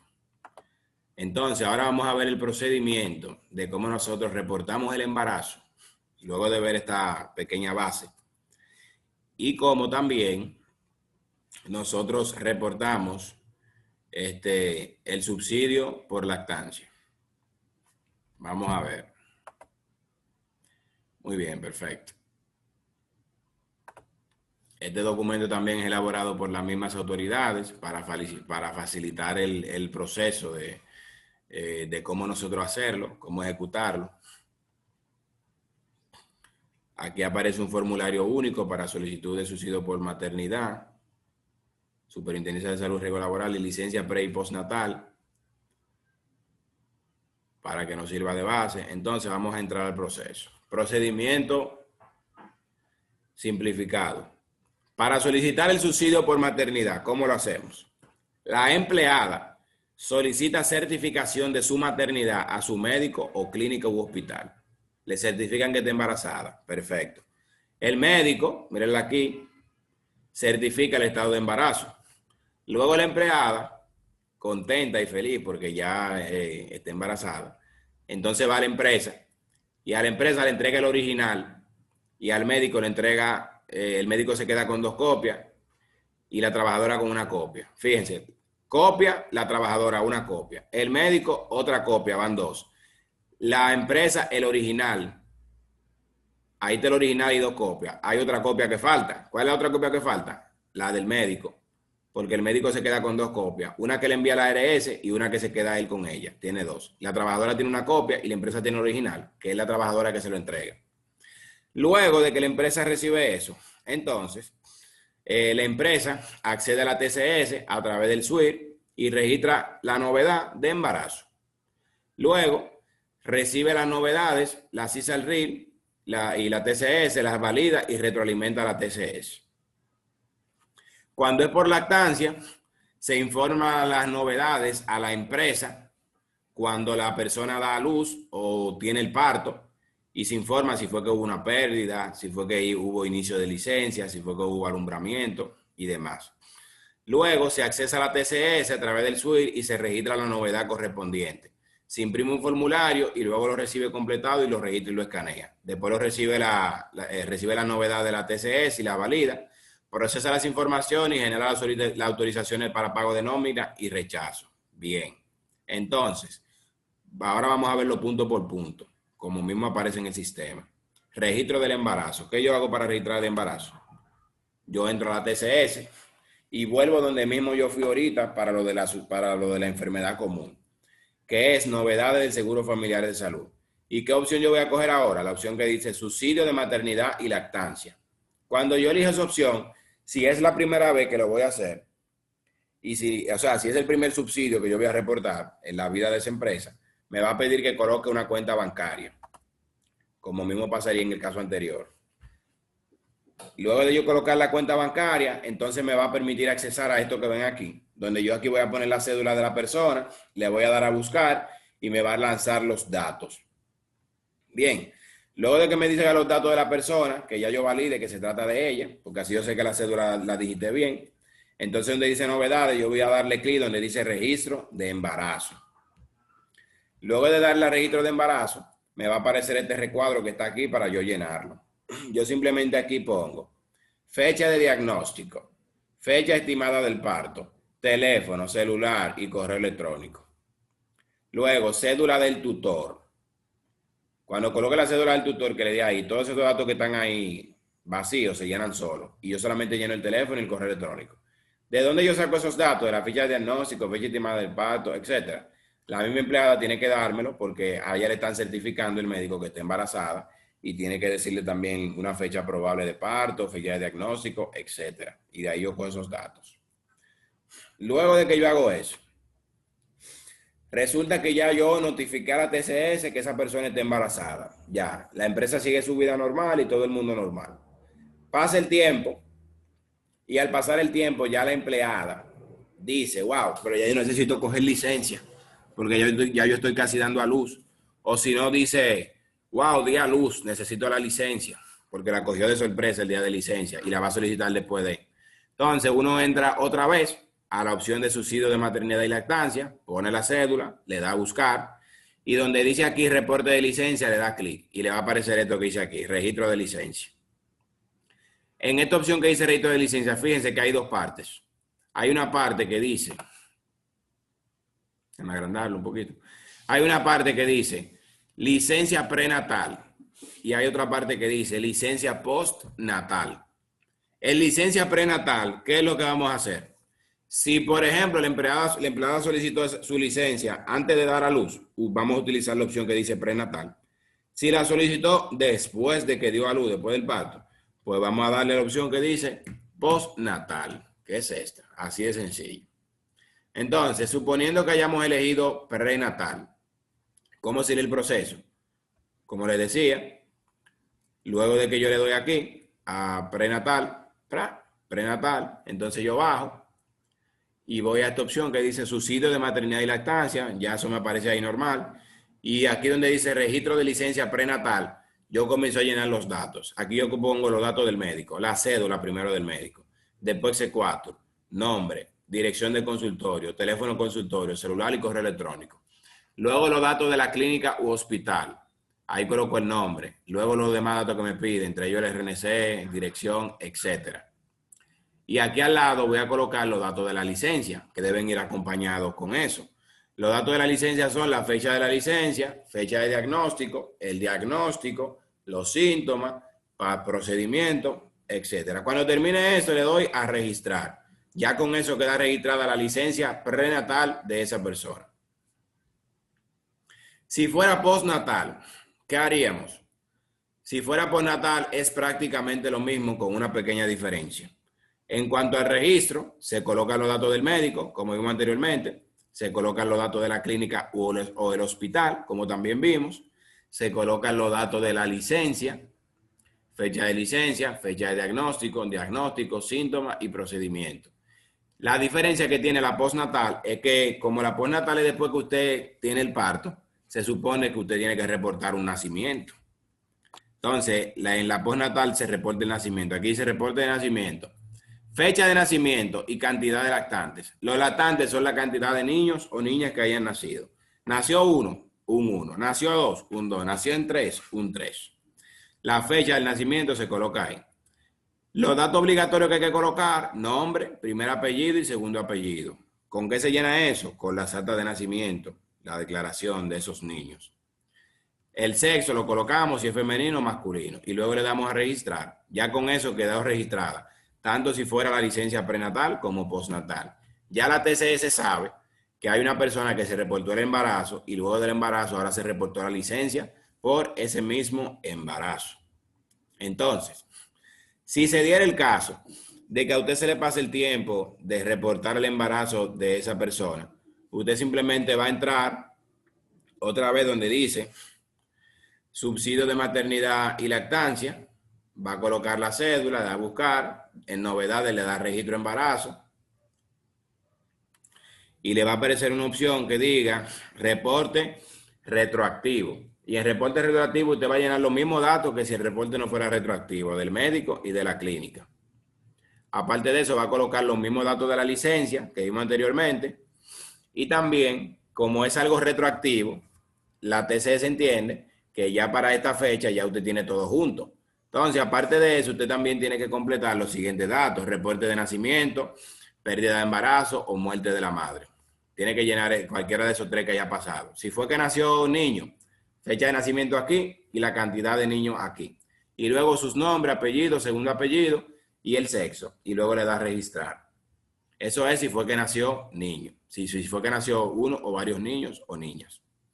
Luego, le aparece esta pantalla que dice: el registro de la novedad se ha realizado.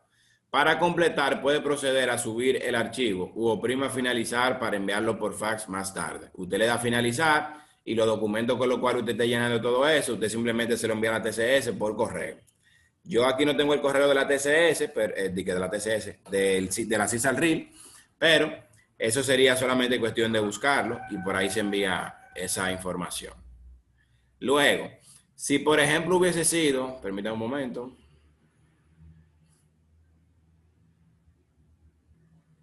Yo le dije que aquí hay 3 opciones que pueden darse, o que nazcan los niños, o que haya pérdida de embarazo, o que haya muerte de madre. Ya vimos cómo es cuando nace el niño. Pero ahora vamos a ver, en caso de que haya habido una pérdida de embarazo, ¿cómo sería? Que Dios libre a cada madre, ya que tiene que ser algo muy doloroso. Dice aquí, pérdida de embarazo, subsidio de maternidad y lactancia. Usted entra otra vez a subsidio de maternidad y lactancia, coloca la cédula, le da a buscar. Como usted ya había registrado un embarazo, ya su opción aparece así. Como ya había reportado licencia, ya aparece así. Como ya esto estaba ahí, entonces usted le da a donde dice pérdida de embarazo. Y la pérdida de embarazo es tan sencilla como que usted le da ahí, se le abre este cuadro y aquí usted pone la fecha en la pérdida del embarazo. Y luego le da a registrar y ya ahí terminó.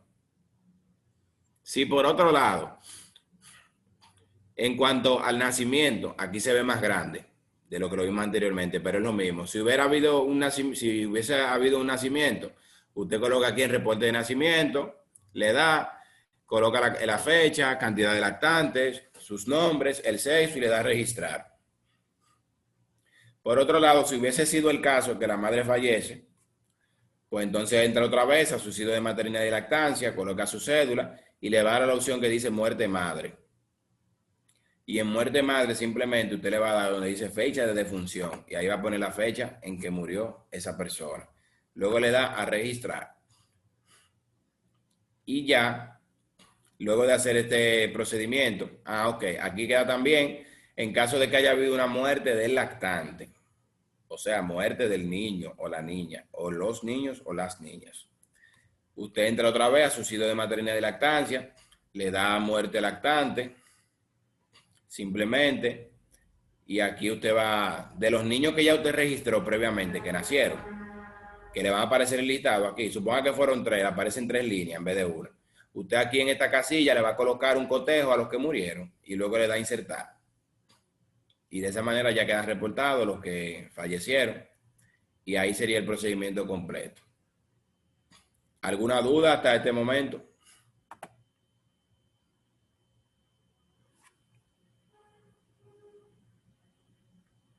Si tienen alguna duda en lo que yo abro para entrar al siguiente tema, pueden interrumpirme y yo con mucho gusto les voy aclarando. Si no, cualquier cosa, pues más adelante seguimos abiertos para cualquier duda, ya que esto no se acaba ahora. Bien. Bueno, aunque ustedes vean que es mucha teoría, este tema de lo que son los subsidios y todo eso, es muy abrumador realmente. Por lo cual yo siempre les recomiendo, como les dije, que de los materiales que le enviamos, principalmente los materiales en Word, usted sombree con amarillo, que es un resaltador, la parte más esencial y más básica de cada cosa. ¿Qué es lo más esencial? Usted saber qué significa cada subsidio, cuáles son los requisitos para que el empleado se lo dé, si es usted que lo paga y luego se lo reembolsan, o si es las autoridades, la CISALRIL que lo reembolsa, cuál es el procedimiento de reportarlo a la TCS, y así para que lo haga de la manera más simple posible y no se complique. Bien. Bueno, ahora vamos a entrar en un tema también súper interesante, que corresponde a lo que tiene que ver con el Ministerio de Trabajo. ¿Qué es el Ministerio de Trabajo? El Ministerio de Trabajo es una institución que muchas de sus informaciones están cruzadas o enlazadas con lo que es la Tesorería de la Seguridad Social. Este Ministerio de Trabajo es el que regula que se cumplan todas las prácticas y todas las leyes relacionadas con el Código de Trabajo en la República Dominicana. Bien, entonces, ¿qué sucede? ¿Cuál es la importancia que tiene el Ministerio de Trabajo? Este es un ente que también se encarga de aplicar sanciones cuando una empresa no aplica la ley para con sus empleados. Si un empleado, por ejemplo, tiene algún tipo de queja, reclamación, demanda, etcétera, esta es la institución pertinente en con la cual se debe trabajar. Entonces, el Ministerio de Trabajo nos sirve a nosotros como empresa para nosotros tener al día todas las informaciones relacionadas con los empleados que tenemos en la empresa. Y esas informaciones tienen que coincidir con lo que está en la TCS. O sea, que si yo en la TCS tengo un empleado con un salario de 15,000, yo no puedo en el Ministerio de Trabajo tener a ese mismo empleado con un salario de 10,000, porque ya ahí hay una anomalía y no debe ser. Entonces, en el Ministerio de Trabajo usted tiene que tener reportado todos los trabajadores que usted tiene en su empresa y que tienen que estar reportados en la TCS también, todos los trabajadores. Bien, entonces para hacer esos reportes hay 2 formularios principales. Existe un formulario que es este, que se llama DGT3, que sirve para nosotros cuando creamos la empresa, que vamos a crear por primera vez el acceso al Ministerio de Trabajo y vamos a registrar todos los empleados correspondientes en esa institución. Nosotros tenemos que enviar un formulario que se llama DGT3, en el cual van a estar todos los trabajadores que tiene la empresa en ese momento. Ese formulario solamente se envía una vez al año. Usted lo envía cuando crea la empresa, la primera vez que crea el Ministerio de Trabajo, con todos los empleados que tenga, aunque sea uno. Y también cada año usted lo vuelve a enviar para que se actualice. Pero, ¿qué sucede? En el día a día, a veces, imagínese que usted reportó en el DGT3 10 empleados. Pero al mes de usted hacer eso, entró un empleado nuevo. ¿Qué usted hace? ¿Modifica el DGT3? No, no tiene que modificar el DGT3. En este caso lo que usted hace es que tiene que enviar otro formulario que se llama DGT4. En el DGT4 lo que usted hace es que usted registra cambios de empleados, dígase cambio de salario de un empleado, cambio de horario de trabajo de un empleado, etcétera, en vez de hacerlo por el DGT3. Si, por ejemplo, un empleado que salió de la empresa, ya no trabaja con nosotros, en vez de usted entrar al DGT3 para modificar, usted lo modifica a través del DGT4 y usted reporta en el DGT4 que esa persona salió de la empresa. Si alguien ingresó nuevo a la empresa, pues usted también lo registra, esa persona nueva que ingresó, la registra a través del DGT4. En resumen, el DGT3 es el formulario principal donde van todos los empleados cuando la empresa se crea y se actualiza una vez por año, pero el DGT4 es el formulario con el cual yo voy haciendo los cambios día a día a medida que van ocurriendo en la empresa. Esos cambios pueden ser que salió un trabajador, que entró un trabajador, que le cambiaron el salario a un trabajador, que le cambiaron el horario a un trabajador, etc. Bien, esa es la lógica y el uso de esos dos formularios, que son lo que vamos a ver según el contenido que tiene este diplomado, según el programa. Entonces, vamos a comenzar con el DGT3. Primero, antes de comenzar con el DGT3, tenemos nosotros que acceder a la página del Ministerio de Trabajo. La página es esta que está aquí, que es cirla.mt.gov.do. Entramos ahí, normal, y luego tenemos que hacer clic en ingresar y nos va a aparecer la siguiente pantalla. Esto es similar a como cuando usted crea una cuenta de correo o una cuenta de alguna red social. Le aparece esta siguiente pantalla. Como es la primera vez que usted va a entrar, usted no tiene cuenta de acceso. Entonces usted le va a dar a la opción que dice registrarse. Cuando usted le dé a registrarse, simplemente el sistema le va a pedir que usted coloque los siguientes datos en la siguiente pantalla. Le va a aparecer esta pantalla y usted va a colocar tipo de documento, RNC. Documento de identidad, el RNC de la empresa. Nombres, apellidos, el correo de la empresa. Aquí lo coloco otra vez. Usuario, ese nombre, ese código de usuario sale solo. ¿De dónde sale? De su mismo RNC. Fíjese que el usuario es el mismo RNC, pero sin guiones. Eso sale solo conforme a lo que usted ya ha puesto ahí. Luego usted coloca la contraseña aquí y la vuelve a colocar aquí. La coloca 2 veces para evitar de que usted se haya confundido y se asegure de que colocó la contraseña que va. Luego, aquí hay un código que es para asegurarse de que no se trate de un robot que está haciendo el proceso, sino que se trate de una persona, de un humano. Entonces, usted, el código que aparezca ahí, que se ve medio borroso siempre, a propósito es, usted lo coloca aquí para que el sistema sepa. Y luego le da a registrar. Cuando le dé registrar, el sistema le va a permitir entrar al Ministerio de Trabajo. ¿Y cómo le va a aparecer su plataforma? Mírenla aquí. Así es que le va a aparecer la plataforma del Ministerio de Trabajo. Luego de que le aparece eso, ¿cuál es el siguiente paso? El siguiente paso es que a este botón morado que dice modificar empresa, usted le va a dar clic.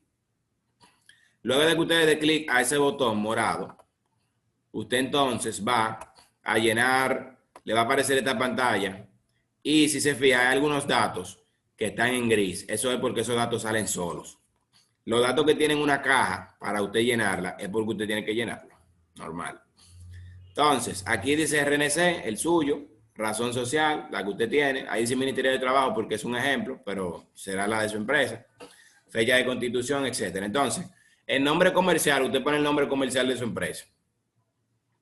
En la actividad a la cual se dedica, usted le da aquí, en este botoncito, y se va a desplegar un sinnúmero de actividades y usted elige la que sea más afín con su empresa. Luego, en a qué se dedica, usted va a colocar cuál es su actividad. Luego aquí dice valor, instalaciones y existencias. Si es una empresa recién creada, usted puede poner el capital suscrito y pagado, que son 100,000, que ese sería, porque es una empresa recién creada, ese sería el valor que tiene la empresa como tal, a menos que la empresa tenga más bienes, posesiones, etc. ¿Cuál es la importancia de que usted ponga aquí el valor de instalaciones y existencias? La importancia es que dependiendo el valor total de sus instalaciones y existencias. Asimismo va a ser el salario mínimo que aplique para su empresa, porque no todas las empresas tienen el mismo salario mínimo por ley. A eso que se refiere.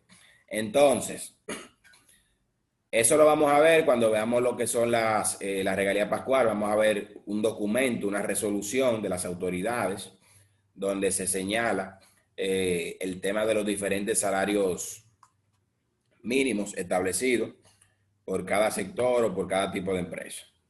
Luego de usted llenar eso, aquí debajo, que dice empleador, usted coloca los datos que le pide, cédula, tal, y el nombre de la persona. Luego coloca la dirección, normal, con esos datos que está, provincia, distrito municipal, sector, número, datos genéricos. Luego aquí usted tiene que colocar una persona de contacto, que puede ser hasta el mismo dueño de la empresa, o Cabel Bello Rosado, dice aquí, como ejemplo. Luego aquí dice, muy importante esta parte, distribución del horario de trabajo. Donde dice distribución del horario de trabajo, fíjense todas estas líneas que aparecen. Esta primera línea dice 0001, la otra 0002 y así sucesivamente. Y abajo hay una opción que dice agregar horario. ¿Qué son estas líneas? Estas líneas no son más que horarios o turnos de trabajo. Ejemplo, digamos que usted tiene una empresa y la empresa dentro de la misma tiene dos horarios de trabajo. Hay un horario que es de 8 de la mañana a 5 de la tarde y hay otro que es de 11 de la mañana a 9 de la noche. Usted va a entrar a esta opción que dice agregar horario y cuando usted le dé ahí, el sistema le va a permitir crear un horario. Y para crear el horario usted va a tener que colocar la hora de inicio, que siguiendo con el ejemplo sería a las 8 de la mañana. La hora de inicio de un descanso, porque debe haber un descanso intermedio, que serían, por ejemplo, las 12 del mediodía. La hora de finalización de ese descanso, que sería la 1 de la tarde. Y por último, la hora de finalización de el horario de trabajo, que serían las 5 de la tarde. Luego usted le da a guardar y de esa manera ya el sistema guarda que hay un horario de trabajo que es de 8 de la mañana a 5 de la tarde con un break de 1 hora de 12 del mediodía a 1 de la tarde. De la misma manera, usted vuelve aquí a agregar horario, le van a aparecer las mismas opciones y usted agrega el otro horario que es de 11 de la mañana a 9 de la noche, siguiendo las mismas explicaciones que le acabo de indicar, por ejemplo. Entonces, después que usted crea su horario, ¿para qué sirve eso? Eso sirve para que cada vez que usted entre un empleado al Ministerio de Trabajo, que es lo que la ley establece, que usted lo tenga debidamente registrado, usted elija cuál es el horario que le corresponde a ese empleado. Si es un empleado que va a trabajar de 8 a 5, usted elige el horario de 8 a 5. Que vamos a suponer que el de 8 a 5 sea este, que dice 0001. Usted elige el 0001. Si hay otro que el horario va a ser de 11 a 9, usted elige el número, el código que tenga el horario de 11 a 9. Y así sucesivamente. Así de sencillo y de fácil. Luego de esto, usted le va a dar a guardar. Cuando le dé a guardar, ya ahí se queda todo registrado debidamente. Bien. Ya más para acá abajo, para no abrumar, lo que más o menos le explica el formulario, es lo mismo que yo le estoy diciendo. Algunas notas, observaciones. La jornada laboral no puede exceder de 10 horas diarias sin incluirle el periodo de descanso intermedio. O sea que tiene que meterle su periodo de descanso intermedio obligatoriamente. El descanso semanal no puede ser menor de 36 horas. Es decir, que un empleado no puede trabajar hasta más de las 12 del mediodía, los sábados. Ejemplo, un empleado puede trabajar de 8 horas de lunes a viernes, ¿verdad? Y los sábados 4 horas. Eso da un total de 44 horas. Entonces, lo que queda del sábado libre, más lo que queda del domingo completo, ya sería lo que tiene esa persona libre, normal. Y si trabaja en ese tiempo, se tendría que pagar como horas extras, que eso lo veremos también más adelante. Por eso que ustedes ven que hay empresas que el horario es de lunes a viernes 8 horas y los sábados 4 horas. Porque la ley dice que son 44 horas por semana. De esa manera la empresa está cumpliendo con dar las 44 horas que establece la ley. Si da más de ahí, tiene que pagar su hora extra. Luego, si el turno es menor de 4 horas diarias, el campo correspondiente del descanso intermedio puede quedar en blanco. O sea que si, por ejemplo, en el caso del horario, si usted elige que va a trabajar los sábados, y los sábados de 8 de la mañana a 12 del mediodía, como son 4 horas, si fueran 4 o menos, no hay necesidad de que usted le dé un periodo de break, porque son 4 horas, es un mínimo. Bueno, ahora vamos a la parte de los registros de establecimientos. ¿Qué es un registro de establecimiento? Primero que todo, un establecimiento aquí viene siendo como una especie de sucursal dentro del mismo sistema. Y dentro de los establecimientos es que se hacen los reportes de los formularios de GT3, los de GT4 y todos los cambios que hacemos dentro de los establecimientos. Entonces, imagine, para verlo de una manera más gráfica mentalmente, imagine que la empresa tiene 3 sucursales. Y dependiendo cada sucursal, la empresa tiene horario diferente, turno diferente, etc. La empresa puede crear un establecimiento para el local que le queda, digamos, en la Charles de Gaulle. Puede crear otro establecimiento para el que le queda en la Abraham Lincoln. Y puede crear otro establecimiento para el que le queda en los Alcarrizos, por ejemplo. Y así, por establecimiento, de manera separada, va a tener a los empleados registrados en el Ministerio de Trabajo. En un establecimiento usted tiene 5 empleados, en otro tiene 7, en otro tiene 10, como usted crea. Entonces, cada vez que usted vaya a reportar un DGT3, que es una vez al año, o un DGT4, que cada vez que haya un cambio en la empresa, usted va a entrar al establecimiento donde se encuentra el empleado. Ah, Matilde está en la sucursal tal, que corresponde al establecimiento tal. Déjeme entrar a ese establecimiento para yo modificarle el sueldo a Matilde, que se lo aumentamos, por ejemplo, o que salió de la empresa, y registrar el DGT4 en ese establecimiento. O sea, eso viene siendo la base en la cual trabajamos, para que se entienda. Entonces, la manera de nosotros crear establecimientos para comenzar dentro de ellos a enviar los formularios de DGT3 y de DGT4 es la siguiente. La pantalla, luego de que nosotros registramos las informaciones que vimos, cuando le dimos a modificar empresa, que llenamos todo, ahora, aparte de este icono, nos aparecen otros, que hay uno que dice agregar establecimiento, transacciones y carga a trabajadores. Entonces, ¿qué hacemos nosotros? Vamos a donde dice agregar establecimientos. Luego de que le damos a agregar establecimiento, nos aparece esta pantalla. En esta pantalla, ese código que está ahí, que dice R, déjame agrandarlo un poco más. En esta pantalla, este código que está aquí, que dice RNL, si se fijan, está compuesto por el RNC de la empresa y 4 dígitos. Eso se genera de manera automática. Ya eso le sirve a usted para identificar de qué establecimiento se trata. Los demás datos los tiene que llenar usted. El nombre comercial, la actividad, a qué se dedica, año de inicio de operaciones. Si es zona franca, tiene que colocar un cotejo y luego aquí llenar esa opción que le dice ahí Parque Zona Franca. Si no, lo deja vacío. Luego coloca la dirección normal. Y aquí donde dice contacto del establecimiento, usted le da agregar y eso le permite añadir un correo de contacto. Usted también le da agregar y le permite añadir un número de teléfono de contacto. O sea, no se refiere a personas, sino a formas de contacto, correo, teléfono, etc. Luego aquí dice persona contacto. Ahí entonces ponemos el nombre de la persona de contacto y le damos a guardar. Bien, luego de que le dimos a guardar, entonces nos va a aparecer la siguiente pantalla. En el caso de nosotros, si creamos un establecimiento, nos aparecería una línea como esta que está aquí. Cada línea que ustedes ven de esa son establecimientos, pero ahí se está viendo un ejemplo de muchos establecimientos creados. En el caso de nosotros solamente va a ser una sola línea porque creamos un solo establecimiento. Bien, para que no se confunda en cuanto a eso. Luego de ello, de que tenemos los establecimientos creados, entonces nosotros tenemos que hacer lo siguiente. Permiso.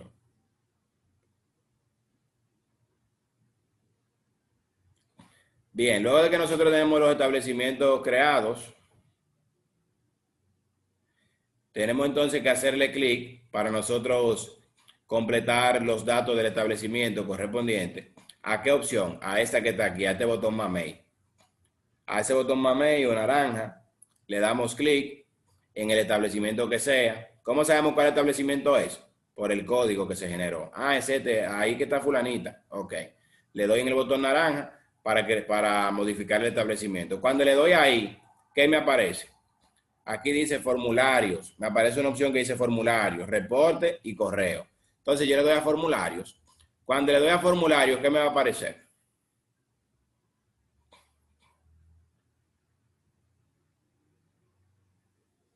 Cuando le doy a formulario, me aparecen los diferentes formularios que hay. Ahora mismo hay más que en el tiempo que se hizo este instructivo. Pero así es que aparecen. Entonces, de esos que están ahí, ¿cuál es que yo tengo que reportar? El primero, para yo reportar a todos los empleados. El DGT3, como yo dije. Entonces, le damos a donde dice DGT3, ahí. Luego de que estamos en DGT3, se abre esta pantalla. Fíjense que la pantalla dice arriba, planilla del personal fijo, DGT3, tal año. Entonces, cuando estemos aquí, ¿cómo nosotros en este DGT3, que es la planilla, comenzamos a meter empleados? Vamos a suponer que tenemos 5 empleados, comenzamos a registrarlos uno a uno. Le damos a este botón verde que dice registrar NI. NI significa nuevo ingreso.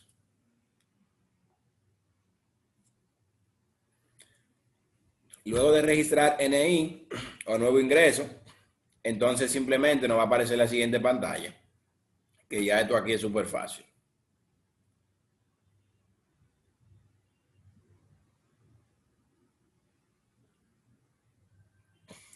Y la pantalla que nos aparece es esta que está aquí, que dice registrar trabajador.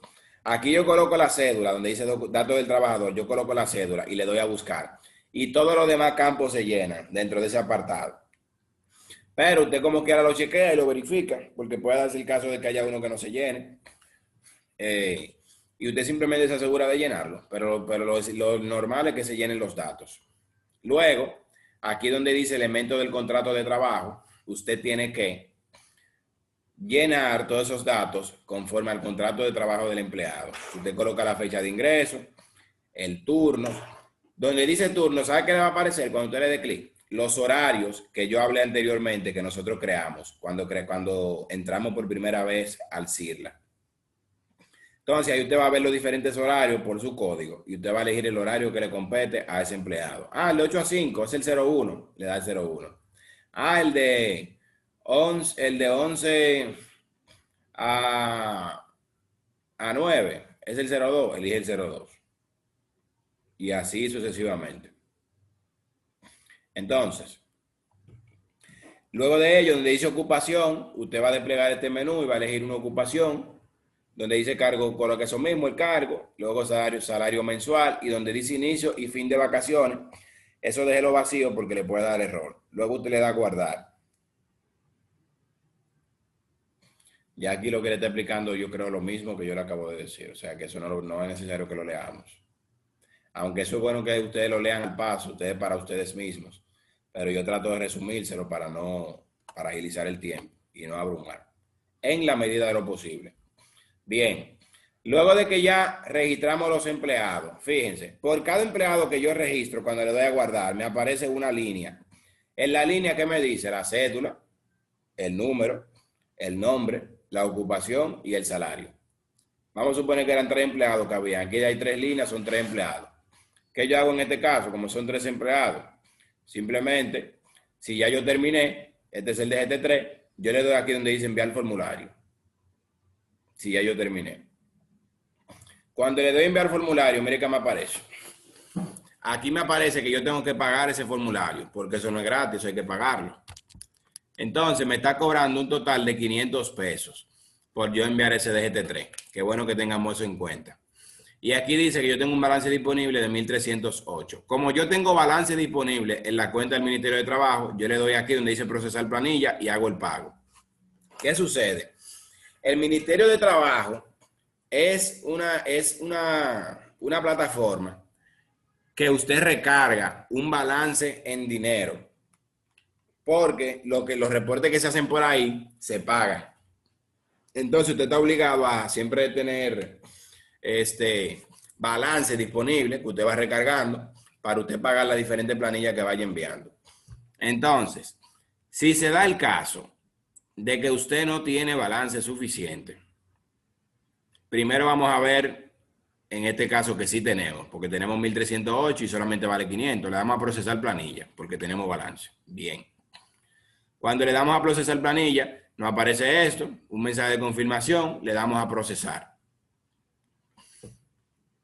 Luego, si el caso fuera, por ejemplo, que yo no tengo balance disponible, yo le doy a esa opción que dice agregar balance. Cuando yo le doy a agregar balance, mire lo que me aparece. Aquí dice recibo PIN y aquí dice electrónico, pero estamos en recibo PIN. Dice agregar PIN, número de recibo, número de aprobación y representante local. ¿Qué es esto? El Ministerio de Trabajo tiene diferentes representantes locales, ubicaciones, y en esas diferentes ubicaciones usted puede comprar PIN. PIN viene siendo como recarga. Usted sabe que usted, por ejemplo, va a enviar un DGT3 y cuesta 500. Usted dame un PIN de 500 pesos para usted pagar un DGT3, usted dice. Y ellos le dan un recibo que tiene un número de recibo y un número de aprobación. Entonces, con ese recibo, usted lo digita aquí en su página del Ministerio de Trabajo y le da a guardar. Tiene que elegir el representante donde usted lo compró, le da a guardar y ya se le recarga la cuenta. Entonces ya usted hace el pago del formulario que esté enviando. Y así ya usted recargó y hace el pago. Y simplemente le da a guardar. Si se diera el caso, por ejemplo, de que usted no quiere ir a una sucursal del Ministerio de Trabajo de que para comprar PIN, porque ya eso está muy obsoleto, y usted quiere pagarlo electrónicamente, recargar. Usted se va a la pantalla principal de la plataforma del CIRLA y le da aquí donde dice transacciones. Cuando le da ahí donde dice transacciones, entonces usted va a ir a cuál opción. Mire lo que le aparece. Agregar PIN, recarga electrónica o historial de pago. Si fuera un PIN que usted quiere agregar, usted lo agrega por ahí, pero como usted va a recargar electrónicamente, usted le da recarga electrónica. Entonces el sistema le va a pedir los siguientes datos. Monto a recargar, coloca el monto a recargar y una nota y luego le da a procesar solicitud. Luego de esto, le confirma el monto. ¿Son 2.000? Sí, son 2.000. Le da a continuar. Luego sigue y ahora le va a pedir los datos de la tarjeta de crédito. El número de la tarjeta, mes y año y el CBV que se encuentra detrás. Y luego usted le da a procesar pago. Cuando usted ya le dio a procesar pago, entonces ya ese DGT3 está debidamente enviado y pagado. Luego de eso, en el establecimiento donde usted se encuentre, donde usted haya reportado ese DGT3, si usted desea, usted puede imprimir el DGT3. ¿Cómo lo hace? Usted va a este botón, vamos a suponer que este establecimiento es donde registramos el DGT3. Usted va a este botón naranja. Cuando dé clic ahí, le va a aparecer la siguiente pantalla, que es esta: formularios, reporte y correo. Donde dice reporte, usted le da y le va a aparecer una opción que dice formulario. Luego le da formulario. Y luego de la formulario se le despliega todo esto que está aquí y usted elige lo que usted desee imprimir. Simplemente le da a imprimir y ya usted lo tiene guardado físicamente. Bien, aparte de esto, fíjense que para reportar este DGT3, los empleados tuvimos que reportarlos uno a uno. Hay otra manera de ustedes simplemente descargar una planilla, llenarla y subir la planilla con todos los empleados para que usted los reporte de un tirón. Imagínese que usted tiene una empresa de 200 empleados, lo tedioso que sería usted registrarlo uno a uno. Y fácilmente usted hasta se confunde y quiere registrar un empleado varias veces, aunque el sistema quizá no se lo permita. Entonces, para casos como ese, donde hay muchos empleados, mejor usted descarga la planilla, llena con los datos que le pide y sube la planilla y ahí se declaran todos a la misma vez. Eso lo vamos a aplicar en la siguiente clase, ya que por el tiempo y por el que a mí me gusta ser detallado en todo lo que explico para que no se le pase por arriba, no vamos a poder agotar esa parte de lo que completa el DGT3 y el DGT4. Pero para la siguiente clase, en el inicio, vamos a agotar el DGT3, el DGT4, lo que queda del DGT3, porque ya está prácticamente completo. Solamente queda ver cómo se hace con una planilla. Lo que queda del DGT3, el DGT4, la regalía pascual y el cálculo de las horas extras, que eso es brevemente. Y luego entramos en el módulo de impuestos, que es el que sigue. Y ya por hoy damos entonces esta clase culminada. Si alguno tiene algún tipo de duda o inquietud, puede externarla ahora.